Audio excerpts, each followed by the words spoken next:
자, 오늘부터 볼 이 종말론에 대한 것은요, 이제 적그리스도의 왕국과 좀 더 직접적으로 관련이 있는 것들인데요. 성경에서 말하는 이제 용의 7머리와 관련해서 좀 설명을 드리겠습니다. 우리가 종말론을 배우는 이유 중에 하나는 무엇이냐면, 성경이 얼마나 확실한지 우리에 대해서 더욱더 선명하게 알려주시기 때문이고, 그것이 또 성경의 주제이기 때문이에요. 왜냐하면 이제 말이 종말론이고, 이제 세상의 끝에 대해서 다루는 거지만, 결국 그것은 예수 그리스도께서 다시 오셔서 펼칠 새 세상을 또 설명하는 것이기도 하거든요. 그래서 우리가 흔히들 종말하면은 마치 지구의 존재 자체가 없어지는 것처럼 생각을 하는데, 그것이 아니라 지금 현 세상의 끝이고요. 그 다음에 새로운 세상, 즉 예수님께서 오셔서 펼치실 천년왕국과 그 뒤에 있을 새하늘과 새 땅과 관련된 것이기 때문에 이 세상의 관점에서는 끔찍한 끝일 수 있으나, 그리스도인들의 관점에서는 정말 하나님께서 펼치실 의로운 왕국의 새 시작을 말하는 것인데, 이것이 또 성경이 얼마나 확실하고 정확한지를 또 입증하는 부분이기도 합니다. 자, 성경에서 보면 이 하늘의 왕국이 굉장히 중요한 주제로 설명이 되는데요. 이 예수님께서 침례자 요한의 날들부터 지금까지 하늘의 왕국은 폭력을 겪으며 폭력적인 자들이 그것을 강제로 찬탈하느니라 라고 했어요. 그래서 이 하늘의 왕국은 물리적이고 지상적인 특징이 있어서 폭력으로 찬탈이 가능하고, 그 다음에 강제로 빼앗을 수 있는 왕국이다라는 거예요. 이 하늘의 왕국을 이 개역 성경에선 천국이라고 번역을 해서 많은 사람들을 혼란에 빠뜨리게 되었습니다. 우리가 흔히 생각하는 천국, 하늘에 있는 셋째 하늘에 있는 왕국, 즉 지금 예수님께서 계시는 그 왕국은 절대로 강제로 찬탈이 불가능합니다. 그곳은 하나님께서 왕으로 계시고, 그곳은 그 사탄도 출입할 수 없는 왕국이기 때문에 이것은 불가능하고요. 하늘의 왕국은 하늘로부터 오는 왕국, 이런 뜻으로 이것은 지상에 펼쳐질 물리적인 왕국으로 찬탈이 가능하다라는 것을 말씀드렸습니다. 그래서 궁극적으로 이 땅의 목적은 이제 마태복음 6장 10절에 소위 이제 주기도문으로 알려져 있는 그 구절에 보면, 당신의 왕국이 임하기를 바라오며 당신의 뜻이 하늘에서 이루어진 것 같이 그 뜻이 땅에서도 이루어지기를 바라옵니다. 셋째 하늘에서 펼쳐져 있는 그 왕국이 이 지상에도 펼쳐지길 바라고, 그리고 하나님의 뜻이 이 지상에서도 펼쳐지길 바라는 그 차원에서 임하는, 그래서 예수님이 지상에 오셔서 다스리실 완벽한 왕국이 되는 거죠. 그 왕국이 이루어지기 전까지는, 재림으로 이루어지기 전까지는 계속해서 이 지상 왕국에서는 찬탈이 일어날 수 있다라고 말씀을 하셨습니다. 이 부분에 대해서는 우리가 구원의 영원한 보장에 대한 진실이라는 이 영상에서 하늘의 왕국의 정의에 대해서 좀 자세히 설명을 드렸고요. 그 외에도 우리는 하늘의 왕국의 신비 시리즈에 보면 첫 부분에 정의를 잘 드러났습니다. 그래서 이 부분에 보면 우리가 오늘 다룰 것은요, 이 하늘의 왕국 그 자체라기보다는, 그래서 이 지상에 펼쳐지는 하늘의 왕국을 가로챈 왕국의 찬탈자가 있다라는 것입니다. 이 찬탈자는 사탄입니다.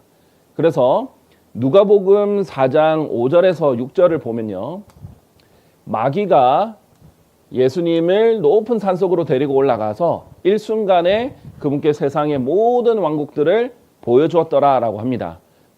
그러면서 마귀가 그분께 이같이 말하였더라 이렇게 말하는데, 이 모든 권능과 그것의 영광을 내가 너에게 주겠노라, 이는 그것이 나에게 넘겨졌기 때문이라 라고 했습니다.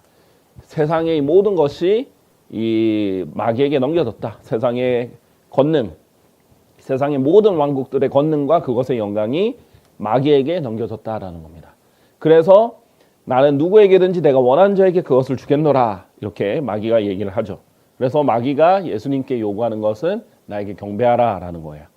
예수님께서는 이를 거절하면서, 어떻게 거절하냐면 하나님만 경배해야 된다라고 말하면서 거절하셨지, 이 제안 자체를 거절하셨지 너는 거짓말을 했구나 라고 말하지 않으셨어요.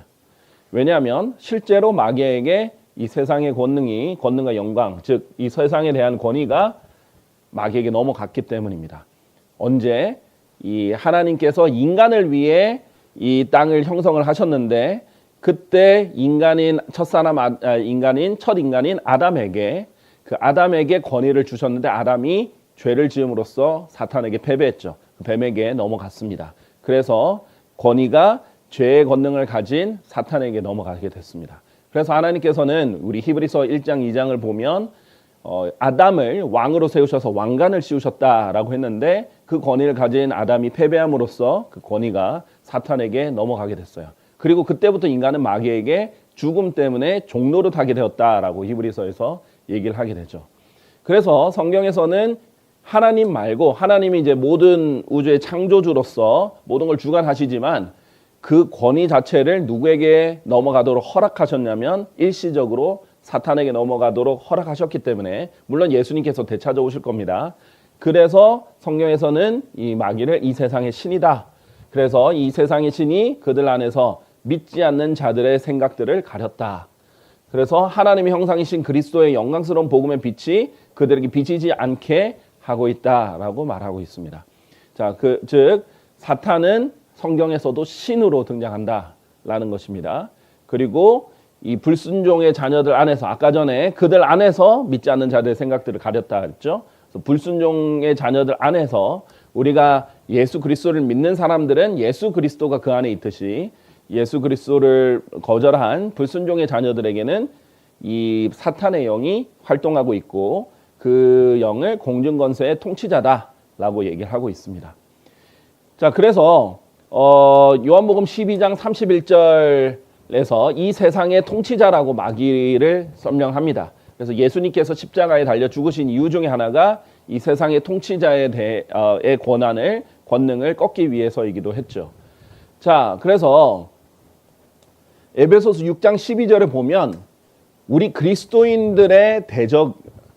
그리스도인들이 공격을 하고 또 영적 전쟁을 수행해야 되는 대적을 이 정사들과 권능들이다라고 했고요. 우리가 살과 피를 대적해서 맞붙어 싸우는 것이 아니다. 우리는 물리적으로 총과 화살을 가지고 우리가 물리적으로 싸우는 게 아니라 영적인 이 세상의 어둠의 주관자들인 영적 사악함을 우리가 대적하는 것인데 이런 권능들을 가지고 있고 정사들을 가지고 있는 마귀를 따르는 마귀들이 있죠. 성경에서는. 그래서 우리 킹제임스 성경에서는 대문자로 그 마귀를 the devil이라고 하고요.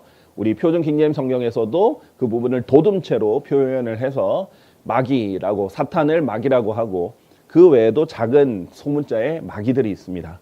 그래서 이런 자들이 이 세상 어둠의 주관자들이고 높은 곳들에 있는 영적 사악함인데 우리가 그런 것들에 맞붙어 싸우고 있다. 그냥 싸우는 게 아니라 맞붙어 싸우는 거다. 영어로 레슬링처럼 정말 치열하게 우리가 공방을 벌이고 있다. 이렇게 얘기를 하고 있습니다. 자, 그래서 사탄은 이 땅의 왕국들 뒤에 있다라는 것이 그들에게 그들을 어떻게든 주관하고 있고 영향을 끼치고 있다는 것이 성경적인 표현입니다. 자, 우리 다니엘서 10장에 보면은 재밌는 표현이 있죠. 이 천사가 다니엘에게 하나님의 계시를 가지고 오는데 3주 동안 21일 동안 이 천사를 가로막은 존재가 있었어요. 바로 페르시아 왕국의 통치자가 21일 동안 3주 동안 천사를 대항해서 가로막은 거예요. 그런데 누가 도와줬냐면 최고 통치자들 중 하나인 미카엘이 나를 도우러 왔느니라. 이제 나는 페르시아의 통치자와 싸우기 위하여 되돌아갈 것이다 라고 했어요. 그런데 이 다니엘서를 쓸 때 페르시아의 통치자는 하나님의 말씀을 잘 순종을 따르고 이제 키루스로서 이 오려 예루살렘에 그 성전을 지을 수 있도록 이렇게 명령을 했던 하나님께서 자기의 종이다라고 말했던 왕이에요. 그런데 이 페르시아 왕국의 통치자가 하나님의 천사를 이렇게 가로막았다. 일단 인간으로서 불가능한 일을 얘기하는 거죠. 우리가 성경에서 보면 천사 한 명이 18만 5천 명을 하룻밤 만에 죽일 수도 있잖아요.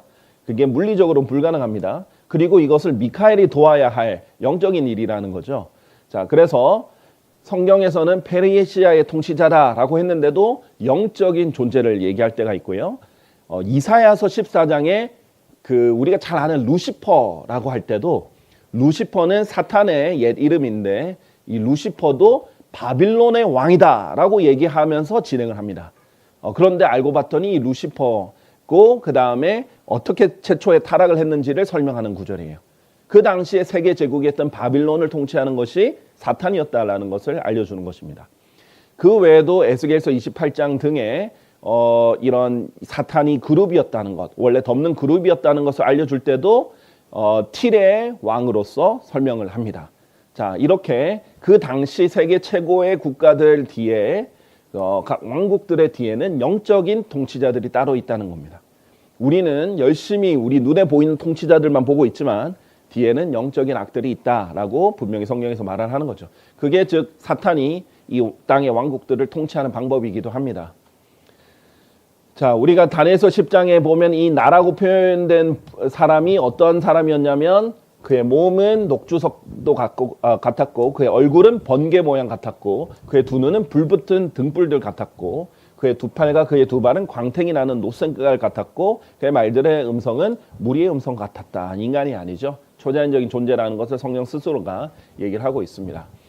자, 그럼 이런 영적인 권능들이 그들 왕들과 세상에 이제 지상에 보이는 눈에 보이는 왕들과 고관들과 이런 사람들을 조종하여 왕국들을 통치하는데, 자, 신기하지 않아요? 이상하지 않습니까? 왜 히틀러라는 사람이 어떤 특정 한 민족에게 꽂혀가지고 유대인을 몰살하려고 했는지, 이스라엘을 없애려고 했는지, 그렇죠?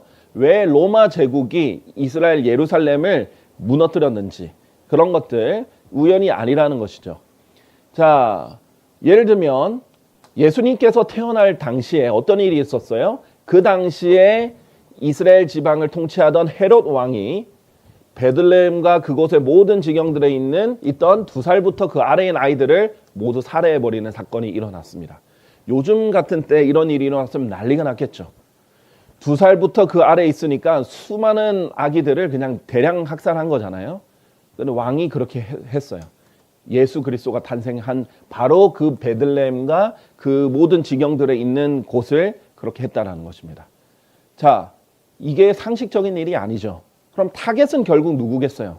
우리가 성경을 통해서 보면 결국 타겟은 예수 그리스도였죠. 그러나 하나님께서 이 요셉에게 꿈을 통해서 피난하게 해주셔서 거기에서 해당되지 않고 도피를 했습니다. 자, 그러나 결국 이 헤롯은 뒤에 있는 사탄의 영향력으로 결국 예수 그리스도를 타겟으로 다 학살하려고 했던 겁니다. 비슷한 일이 있었죠. 구약에 파라오가 아기들을 다 학살하는데 그 남자아이들을 다 학살해버립니다. 그 씨를 멸살시키려고 하는 거예요. 왜냐하면 남자가 그 씨를 가지고 있으니까. 그런데 성경에서 보면 창세기 3장부터 사탄에게 직접 하나님께서 저주와 함께 예언을 주신 게 있어요. 너의 씨와 이 여자의 씨, 여자는 원래 씨가 없잖아요. 남자가 있는데 동정녀 탄생과 관련된 건데 여자의 씨가 너의 씨와 너를 멸할 것이다라는 것, 상하게 할 것이다라는 걸 예언을 했어요. 그 다음부터 이 사탄이 이 씨에 대한 집착을 합니다. 그래서 아브라함도 그 씨를 혼잡스럽게 만드는 역할을 했죠. 그래서 사라가 2번이나 강간을 당할 뻔했습니다. 그래서 하나님께서 막아주셨고요. 그 다음에 다윗도 다윗의 자손의 언약을 받았는데 그 씨가 오염될 뻔했죠. 그런데 하나님께서 그 간음을 통해서 낳은 아이는 일찍 죽게 하셨어요. 물론 왜냐하면 우리는 알죠. 아이들은 지옥에 가지 않으니까. 그런데 그렇게 해서 다윗의 자손의 씨가 혼탁하게 되는 것을 막아주셨습니다. 모세도 마찬가지고 그 이스라엘도 마찬가지예요. 이 씨를 다 말살시키려고 했던 이 파라오의 뒤에는 누가 있겠냐? 당연히 사탄의 영이 있다라는 것입니다. 자, 그리고 예수님이 이제 탄생하기 직전에 마리아가 출산하려고 하는데 온 세상이 조세 등록이 되도록 카이사르 아우구스투스로부터 칙령이 보고됩니다. 이때 로마 제국 소속이었죠. 그 당시에 알려져 있던 세상은 로마 제국이 다스리고 있었는데 그 황제가 갑자기 이때 조세 등록을 하라면서 사람들을 다 고향 가서 조세 등록을 하도록 시킵니다. 그래서 원래 있던 곳을 떠나 베들레헴까지 여정을 갔어야 되는데 산모가 아이를 벤 채 장거리 여행하는 게 사실 위험한 것이죠. 근데 누가 갑자기 이때 아이를 가져 배가 부른 채로 마리아가 이동하도록 했느냐? 세상적으로 보면 모르겠죠. 그러나 우리가 영적으로 보면 알아요. 타겟은 예수 그리스도였던 거예요. 그렇게 얼마든지 세상의 권세에 영향을 끼쳐서 움직일 수 있다. 있다라는 것이 이제 성경에서 보여주는 것들입니다. 자, 오늘 이제 용의 일곱 머리에 대해서 좀 볼 텐데요. 먼저 이제 사탄의 왕국들에 대해서 좀 선명하게 볼 수 있는 다니엘서 2장에 대해서 먼저 보고 이것을 이해한 다음에 넘어가도록 하겠습니다. 우리 다니엘서 2장을 보면 이 머리가 금이고 가슴이 두 팔과 가슴은 은이고 배와 이 넓적다리 허벅지가 노쇠고 또 다리가 철이고 그 다음에 발과 발가락들이 철과 진흙인 이 형상이 있었죠. 이것이 왕국들을 나타냈습니다. 이 네부카드네자르 왕이 금으로 한 형상을 만들어 가지고 이 현실을 알고 나서는요. 이것을 본따서 금으로 된 현상을 만들어서 엎드려서 경배까지 하게 만들고 경배하지 않으면 죽게 만들 그런 부분이었어요. 굉장히 사탄적인 형상이었는데 성경에서는 이 금 형상이 이제 아주 선명하게 각각이 무엇인지 설명하고 있어요. 당시께서는 왕들의 왕이시니이다. 당시께서는 이 금머리시니이다 하고 다니엘이 해석해 버립니다. 네부카드네자르가 바로 이 금머리다. 그리고 바빌론, 그러니까 성경에서는 왕과 왕국을 거의 동일시할 때가 많습니다. 바로 신바빌로니아라고 세속사에서 얘기하는 바빌론 제국인데 이 당시에 예루살렘을 점령을 했고요. 이스라엘을 점령했고 그 다음에 그 당시 세계 제국입니다. 금머리다라고 했고요. 그 다음에 그리고 당신 이후에 당시보다 못한 다른 왕국이 일어날 것이요 라고 했어요. 다니엘서 2장이 기록될 당시는 아직 바빌론이 전성기였습니다. 그런데도 그 이후에 일어날 왕국들에 대해서 이미 설명을 하고 있는 것입니다. 바로 세속사에서 잘 알려져 있는 메데 페르시아 왕국입니다. 이 메데 페르시아 제국은 메데랑 페르시아가 두 개, 메디아랑 페르시아가 두 왕국의 연합 왕국인데요. 두 팔로 나타나 있죠. 그런데 이제 이 세계 제국으로서 여전히 이 예루살렘과 이스라엘을 점령한 상태로 있던 제국이었습니다. 그 다음에 셋째 왕국은 놋으로 일어나는데 놋 왕국이 온 땅을 다스릴 것이라 세계 제국이라는 걸 또 한번 알려주죠. 바로 메데 페르시아 제국을 멸망시키고 일어난 헬라 제국입니다. 그래서 이 헬라 제국은 알렉산더 대왕이 이제 지배를 하고 일으켰죠. 여전히 여기 이스라엘을 포함한 세계 제국으로서 알려져 있습니다. 세속사에서도 유명하죠. 그 다음에 넷째 왕국은 철같이 강한데 바로 그 헬라 제국 다음에 일어난 로마 제국입니다. 이 로마 제국 역시 이스라엘을 점령을 한 상태고요. 그 다음에 세계 제국이에요. 그래서 그 다음에 발과 발가락, 철과 진흙은 이제 우리가 잘 알다시피 적그리스도의 왕국과 직접 관련돼 있어요. 그래서 어떤 형태든 이 로마와 관련 있는 것이 적그리스도의 왕국입니다. 이게 초림 때 우리가 왕국에 대해서 배울 때 지금은 자세히 다루지 않겠지만 이런 얘기했죠. 초림 때 하나님의 하늘의 왕국이 임할 수 있던 상황이었다. 그러나 이스라엘이 거절함으로써 자신들의 왕을 죽임으로써 연기되었다라는 말 자주 했었는데요. 그 당시에 이제 바로 적그리스도의 왕국이 등장했다면 로마 제국을 계승했을 것이고요.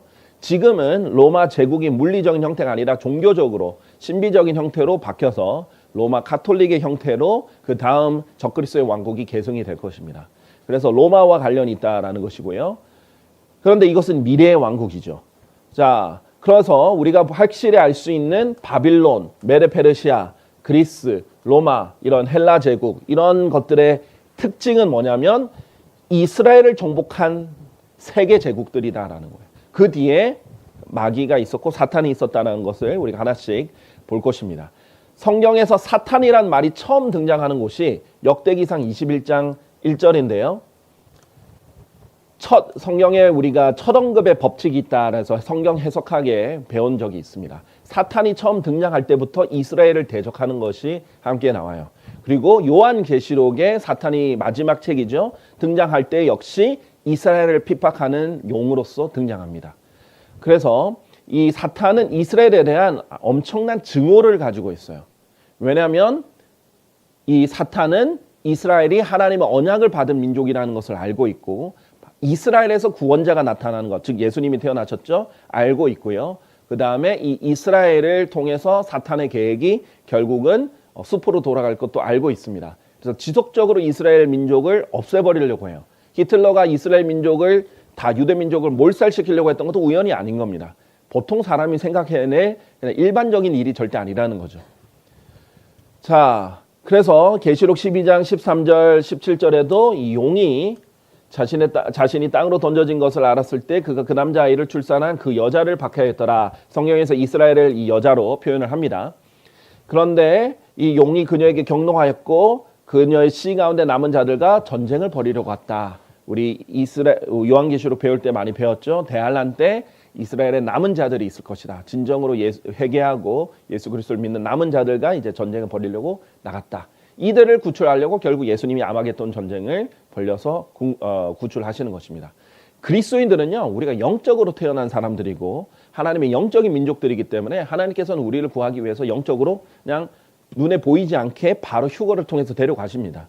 그러나 이스라엘은 탄생부터 국가적으로 빼내셨어요. 물리적으로 빼내셨고, 그래서 이 요한계시록 때도 물리적으로 구출을 하실 겁니다.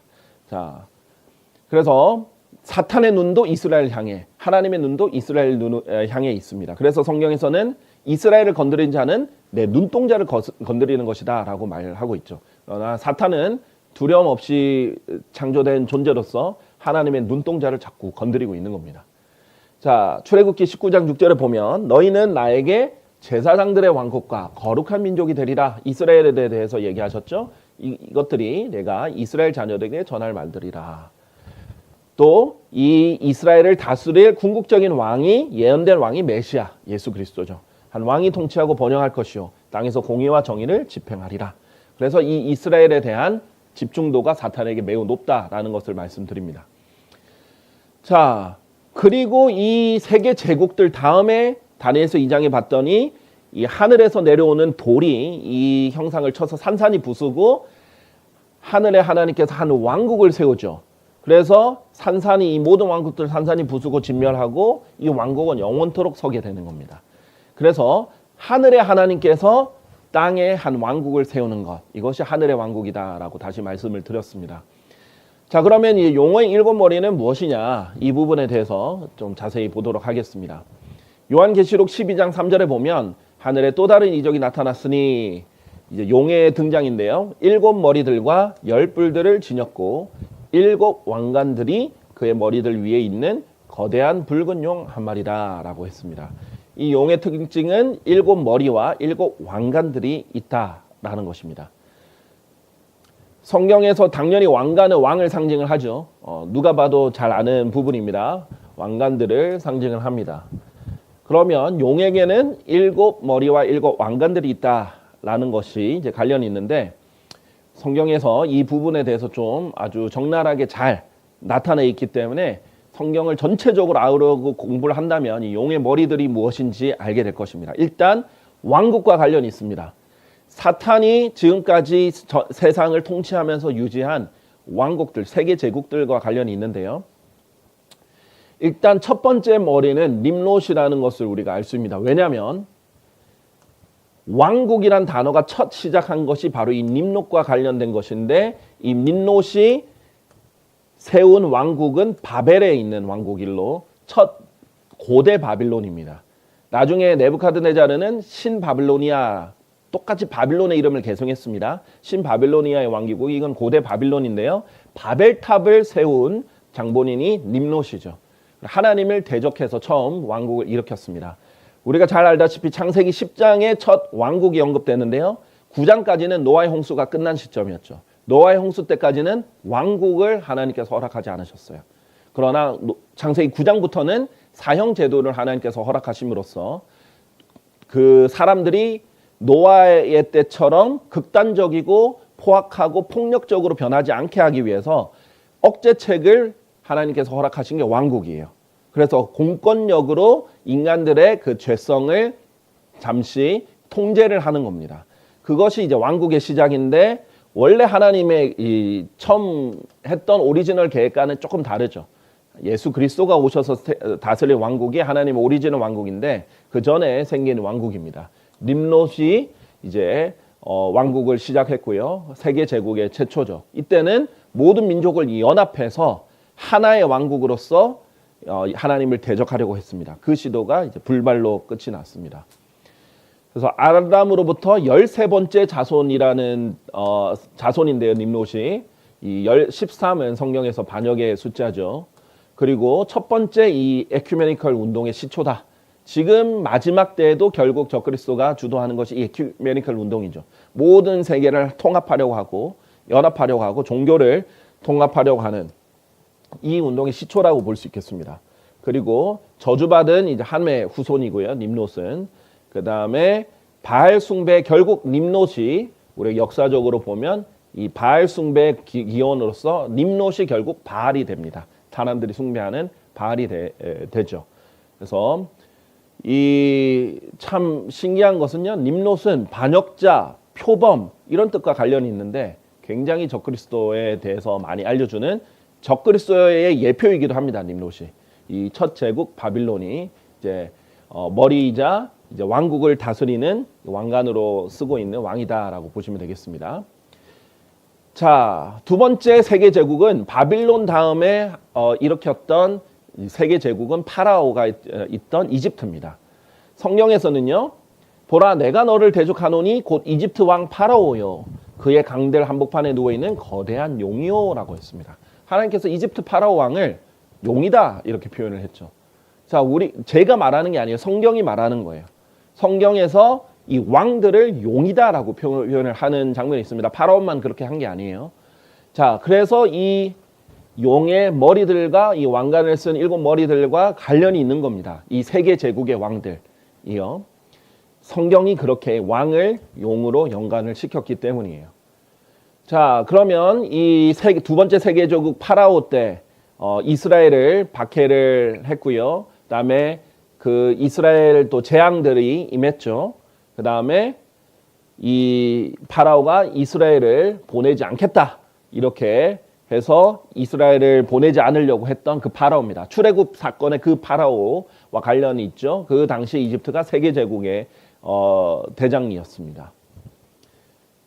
이스라엘을 몰살시키려고 했던 그 파라오에 이집트가 이제 넘어가고 그 다음에 아시리아 제국이 이제 이스라엘을 영향을 끼치는 제국으로서 북왕국 이스라엘을 멸망시키기도 합니다. 그 왕의 이제 대표적으로 세나케립이라고 합니다. 그때 랍사케가 일어서서 유대인들의 언어로 큰 목소리를 외치며 이같이 말하였더라.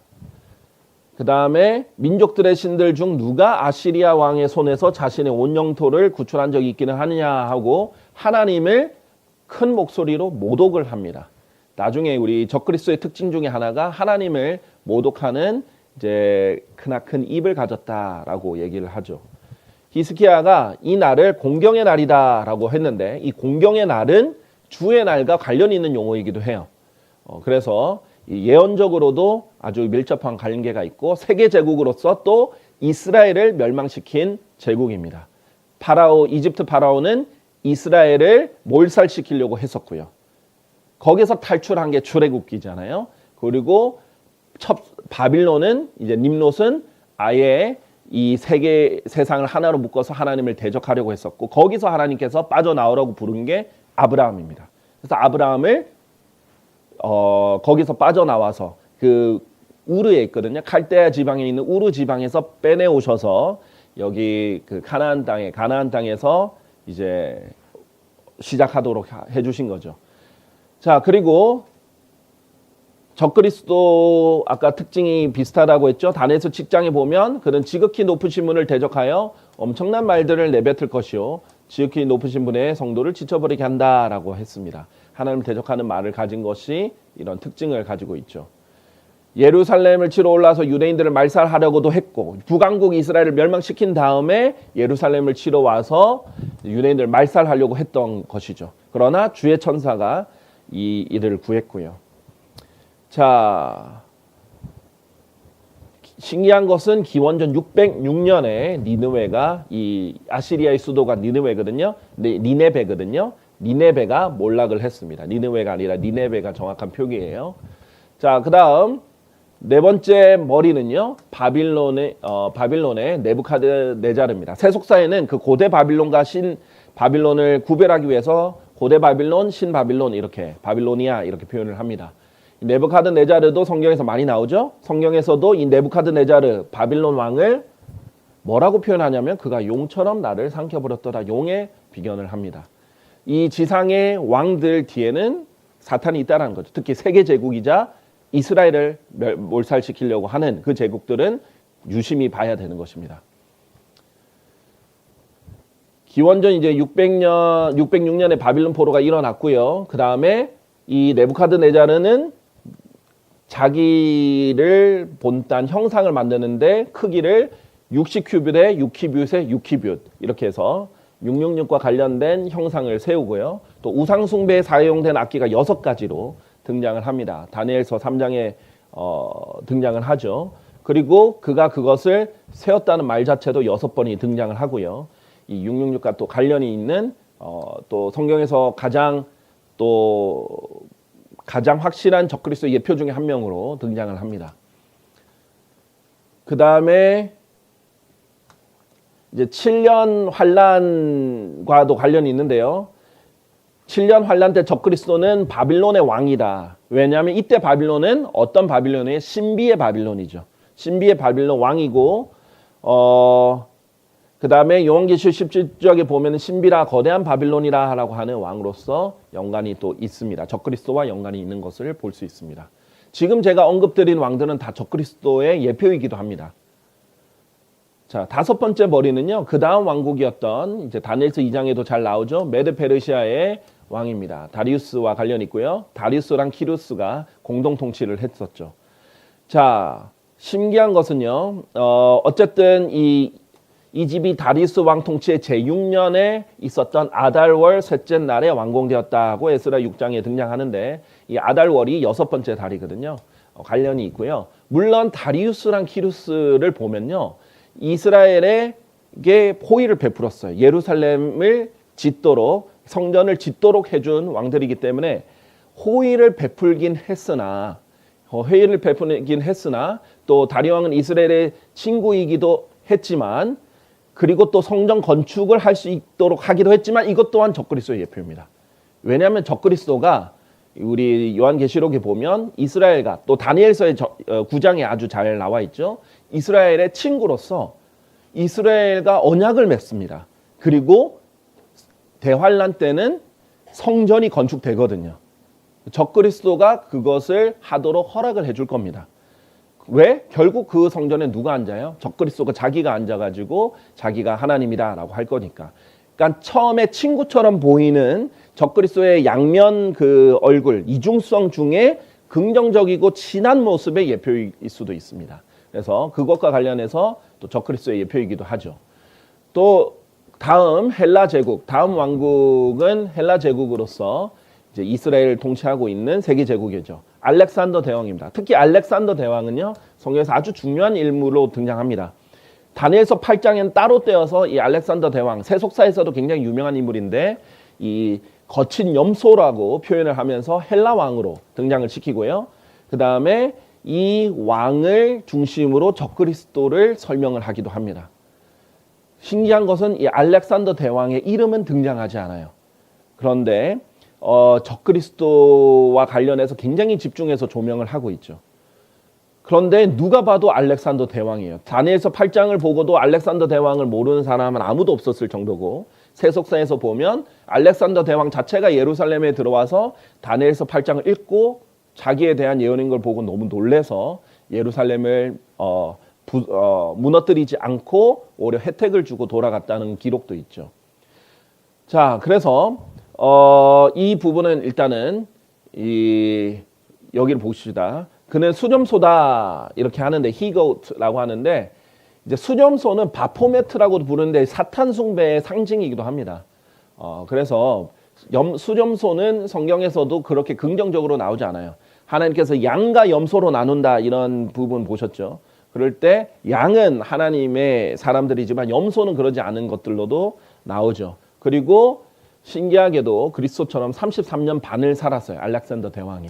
아주 33살 반에 이른 나이에 죽었죠. 그리고 바빌론에서 죽습니다. 그리고 동성애자였고요.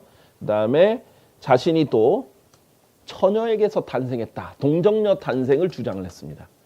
그리고 자신의 아버지가 주피터다라고 주장하기도 했어요. 주피터가 뭐예요? 이제 제우스, 그리스 로마 신들 중에서 가장 높은 신이라고도 주장을 하죠. 적그리스도는 예수 그리스도를 대적하는 것뿐만 아니라 가장 많이 모방한다고도 했죠. 그래서 이런 부분들과도 관련이 있어요. 그다음에 마지막 7번째 머리를 보면 카이사르, 이 로마와 관련돼서 보겠습니다. 로마 제국의 이제 왕을 카이사르라고 하죠. 이집트 왕을 파라오라고 하듯이. 그다음에 여기서 보면 예수님을 십자가에 못 박으라고 유대인들이 말하잖아요. 그러면서 빌라도가 내가 너희의 왕을 십자가에 못 박으랴? 예수님은 유대인의 왕으로 오셨는데. 그렇게 말했더니 수석 제사장들이 뭐라고 말하냐면 카이사르 외에는 우리에게 어떤 왕도 없나이다 하고 유대인들에 의해서 왕으로 받아들여진 독특한 왕이에요. 무슨 말이냐면 율법에는요, 이스라엘 율법에는 무조건 이스라엘인만 왕이 되어야 돼요. 그것도 다윗의 자손만 왕이 되어야 됩니다. 그들은 그것만 인정을 해요. 그래서 헤롯 왕도 인정하지 않았어요. 그리고 그 전에 왕들도 자신들의 왕으로 인정한 게 아니라 어쩔 수 없이 속국으로 있고 점령당했으니까 포로로서 이제 이렇게 하는 것뿐이죠. 그런데 왕으로 받아들였다는 것은 좀 완전히 다른 차원의 얘기예요. 그런데 이들이 예수님을 거절하기 위해서 카이사르를 받아들입니다. 그리고 그 내용을 근거로 예수 그리스도를 십자가에 못 박아 죽이죠. 대환란 때는 유대인들이 적그리스도를 받아들입니다. 그러다가 배신을 당하죠. 그래서 적그리스도로서 이 예표로서도 아주 밀접한 관계가 있죠. 저번에도 설명을 했고 아까 전에도 설명을 했던 게 이 카이사르가 이 조세 등록을 내는 부분을 설명했는데 이 세금과 관련해서 카이사르가 계속해서 등장을 합니다. 조세 등록도 그렇고요. 그 다음에 이스라엘 사람들이 예수님께 질문할 때 우리가 카이사르에게 공세를 내는 것이 합법적입니까? 세금에 대해서 물었죠. 이런 것들을 했고요. 또 이 동전에 이 카이사르의 형상과 이 이름이 들어가 있는 것, 이런 형태도 이 로마 제국과 관련이 있는 것인데 이런 세금과 관련된 왕이 적그리스도와 또 관련이 있거든요. 다니엘서에도 있는데 일단 요한복음 12장 6절 보면 12제자 중에 돈을 관리한 사람 누구예요? 유다 이스카리옷이죠. 이 유다 이스카리옷이 바로 도둑이며 돈가방을 맡아서 그 안에 둔 것을 가지고 간 까닭이다라고 성경에서 얘기합니다. 예수님을 배반한 이유 중에도 하나죠. 그리고 다니엘서 11장 20절에는 적그리스도를 그때 그 왕국의 영광 가운데서 세금들을 징수하는 자다라고 얘기를 합니다. 세금과 굉장히 밀접한 관계가 있죠. 우리가 적그리스도의 다양한 특징들이 있는데 이런 예표들은 각각의 특징을 가지고 있어요. 이걸 통합적으로 다 묶으면 이제 곧 마지막 때 등장할 적그리스도가 나오는 것이죠. 자, 이 마지막 정치적 로마 제국 이후에 종교적 로마인 신비의 로마 가톨릭 교회가 등장을 합니다. 그래서 이 7번째 왕국은 서기 345년에 정치적 형태에서 종교적 형태로 변해버렸죠. 왜냐하면 콘스탄틴이 자기가 로마에서 떠나서 콘스탄티노플로 가고 나서는 사실 로마의 교황에게 권력을 넘겼거든요. 이 종교적인 권력을. 그때부터는 교황이 시작이 된 거예요. 그래서 이 신성 로마 제국, 신성 로마 가톨릭 이런 형태로 로마 제국이 이름을 바꿔서 계속 계승을 합니다. 자, 그래서 이 하나님께서는 이 신비라 거대한 바빌론이라라고 얘기를 하죠. 이거 뭐 이 영어의 어원과 관련된 건데 그냥 간단하게 넘어갈게요. Catholic 이것의 발음을 보면은 cat holy 신성한 어머니. 캣이란 단어의 의미가 어머니란 뜻이기 때문에 신성한 어머니. 왜냐하면은 마리아를 섬기니까 그런 뜻이기도 하고요. 스스로가 또 바빌론이라고 주장합니다. 로마가. 왜 어떤 면에서 알 수 있냐면요. 베드로전서 5장 13절에 보면요. 성경에서 뭐라고 이걸 했냐면요. 이 부분을 제가 한국 표준 킹제임 성경으로 번역해서 보면은 이게 지금 영어인데 이게 번역이 안 돼 있거든요. 설명하면 바빌론에 있는 교회에다가 문안하노라 이렇게 인사한다라고 얘기를 해요. 왜냐하면은 바빌론에 있는 교회가 너희에게 인사한다, 문안한다 이렇게 말을 하는 거거든요. 베드로전서 5장 13절. 왜냐하면 베드로는 로마에 가지 않았어요. 베드로는 완전히 서쪽이 아닌 반대쪽인 동쪽 바빌론의 지역교회의 목자였습니다. 그래서 바빌론에 있는 교회가 너희에게 인사한다, 문안한다 이렇게 얘기를 하는 거거든요. 그런데 로마 가톨릭은 자기들의 정당성을 베드로에 두잖아요. 베드로가 로마 교회를 세웠고 베드로가 첫째 교황이다. 그런데 베드로는 로마에 갔다는 기록이 없어요. 성경에서는 완전히 반대인 바빌론에 있다고 해요. 지금도 바빌론에서 그 로마까지 가려면 차로 가려고 해도 진짜 뭐 한 몇 주가 걸릴 정도로 오래 걸리는 부분인데 그 당시는 얼마나 어마어마하게 긴 거리입니까? 그런데 이 로마 가톨릭이 너무 급하잖아요. 왜냐하면 베드로 전서에서는 분명히 베드로가 바빌론에 있다라고 했으니까. 그래서 이렇게 말합니다. 대부분의 이 가톨릭 백과사전에서 이렇게 말합니다. 대부분의 비평가들과 모든 기독교 고대 문헌은 이것이 바로 로마에서 기록되었으며 은유적인 이름인 바빌론으로 지칭되었다는데 동의한다. 자기들의 비평가, 자기들의 기독교 고대 문헌에서 그렇다라고 말하면서 이렇게 합리화시킵니다. 즉 여기서 말한 바빌론이 우리 로마야 라고 스스로 인정을 하는 거예요. 성경 참 재밌죠. 성경은 그거를 무조건 이뤄줘요. 심지어는 그 대적들도 스스로를 그걸 인정을 해요. 너무나 재밌는 그 구절 중에 하나가 신명기에 있잖아요. 신명기에 보면 하나님과 그 하나님을 반대하는 세력에는 두 반석이 있다. 그리고 그들 스스로가 이 반석에 대해서 하나님을 거부하고 다른 반석을 주장한다라고 얘기를 하는데 로마 가톨릭이 자기들의 반석은 베드로라고 얘기하고 우리들은 성경에 나온 반석은 예수 그리스도라고 말하잖아요. 반석부터 달라요. 근데 이 반석을 베드로라고 주장하고 하나님이 아니라고 주장하는 사람들의 또 특징을 신명기에서 그대로 말해요. 포도주, 용의 독, 이 술을 마시는 종교, 포도주를 마시는 종교. 가톨릭은 매주 뭐예요? 미사에서 포도주 술을 마십니다. 예수님은 새 포도즙을 얘기를 하셨고 포도 열매를 직접 짜서 이렇게 주셨는데 그것을 하나님께서 미리 다 하는데 이들은 그대로 하는 거예요. 성경적으로. 참 재미있는 부분입니다. 자, 그래서 이 로마와 마지막 왕국이 다니엘서 2장에 보면 약 2000년 넘게 간격이 있잖아요. 그럼에도 불구하고 신비의 형태로 이어지는 겁니다. 우리 마태복음 13장에 하늘의 왕국 배울 때도 신비의 형태로 하늘의 왕국이 감춰져 있는 형태로 진행이 되는 것을 설명을 했다. 그렇죠. 그래서 신비의 바빌론인 거예요. 그래서 용의 7번째 머리는 정치적 지배력을 유지하기 위해서 종교적인 형태로 바꿔서 그 지배력을 여전히 형성하고 있습니다. 그래서 이 바티칸 시국이라고 불리죠. 도시 국가입니다. 국가는 전 세계에 이 대사관을 설치를 해두고 대사도 파견을 하고 있는 겁니다. 결과적으로는 우리가 성경에 나와 있지만 이 교황을 등에 업고 정말 등에 업고라는 말 그대로 교황을 등에 업고 적그리스도가 등장한다고 성경에 나오죠. 요한계시록 13장에. 정말 교황을 자기 등에 태웁니다. 그렇게 해서 등장을 하는 적그리스도와 그의 왕국이 되겠습니다. 자, 그래서 사탄의 첫 번째 머리는 이 바벨론과 관련이 있었다라고 했죠. 그리고 네 번째 머리도 바빌론이고 마지막 7번째 머리도 바빌론인 거예요. 시작과 중간과 끝이 다 바빌론이다라는 것입니다. 그래서 우리가 성경을 보면 너무나 이제 분명하고 또 이건 정말 미래를 아는 분만 기록하실 수 있는 것이다라는 것을 알 수 있는 것이 이러한 예언적 측면인데요. 하나님께서 말씀하셨어요. 결국 이 왕들의 날들, 이 7머리를 다 제치시고 결국에는 하늘의 하나님께서 한 왕국을 세우신다라는 것이거든요. 그래서 적그리스도 이후에 예수 그리스도께서 왕국을 세우실 것이다 라고 말합니다. 그래서 제가 성경적으로 말씀드릴 것은요.